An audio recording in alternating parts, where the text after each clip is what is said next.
Hello guys, तर स्वागत आहे तुमचं पुन्हा एका नवीन व्हिडिओमध्ये. तर आज आम्हाला मूवी वगैरे बघायला जायचं होतं, त्यामुळं म्हटलं बाबा शेतातले कामं वगैरे करून घ्यावं. आता शेतात आलो, काम वगैरे करून घेतो.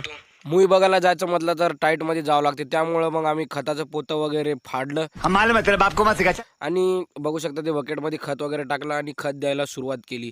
जीवनचं बघून मी पण खत कसं द्यायचं ते सांगत होतो.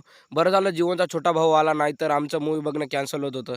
मग जीवनचा छोटा भाऊ आला आणि खत टाकणं लवकर झालं. मग त्यामुळे आम्ही मग घराकडे जाण्यासाठी निघालो.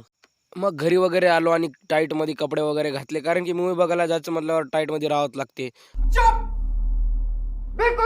आणि नरेश सर पण म्हणत होते काय फालतूपणा करायला, पण बाबू आपल्याला व्लॉग बनवायचा नाद आहे. मग निघालो मूवी बघण्यासाठी. मग जीवन शेट पण गाडी चालवत होता कडकमध्ये आणि आता मूवी बघावं म्हटलं जाऊन.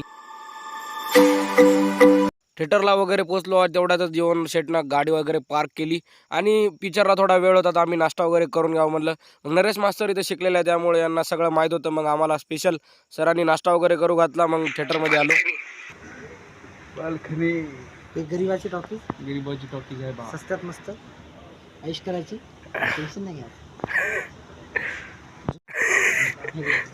आणि ब्लॉग अवश्य बघा, आहे की नाही? ओके, ब्लॉग अवश्य बघा. लाईक करा, शेअर करा, सरपंच सबस्क्राईब साहेब, करा भावी सरपंच. आणि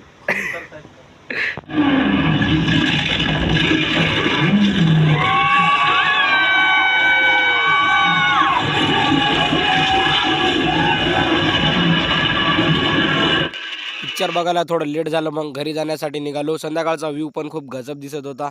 मग घरी वगैरे आलो आणि आजी पण शो देत होती इतक्या वेळपर्यंत काय करत होता. क्या ऍक्टिंग कर रहा है. 3चा शो होता, त्यामुळे आम्हाला पण खूप वेळ झाला होता. मग घरच्या शो वगैरे खाल्ल्या. मम्मी पण स्वयंपाक बनवत होती. तर गाईज आजचा ब्लॉग इथे सेंड